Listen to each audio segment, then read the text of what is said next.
Hello दोस्तों, नमस्ते, प्रणाम। किशन बानी लो आप लोग। हम तो आशा करते हैं आप लोग बहुत अच्छा खबर। आज हम आप लोग के एक बहुत ही प्यारा खिलौना गीत सुनाओ तनी। आप लोग के कैसा लगे कमेंट करब लो। अगर हमारे चैनल पे नया हो खबर तो प्लीज़ चैनल के सब्सक्राइब करब लो। वीडियो पसंद आई तो लाइक करब लो और हो सकी तो शेयर करब लो। आई लो गीत सुनी लो। सास तनी अगवा दबहो, सास तनी पिछवा दबहो, तोहरा बेटा के हो करनवा हमें बेदनवा होला ना। तोहरे बेटा के हो करनवा हमें बेदनवा होला ना।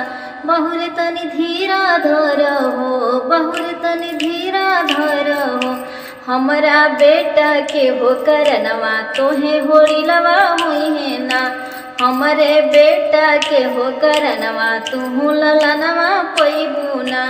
गोतिनी तनी अगवा दबना, गोतिनी तनी पिछवा दबना, तोहरा देवर के हो करनवा हमें बेदनवा होला ना। तोहरा देवर के हो करनवा हमें बेदनवा होला ना।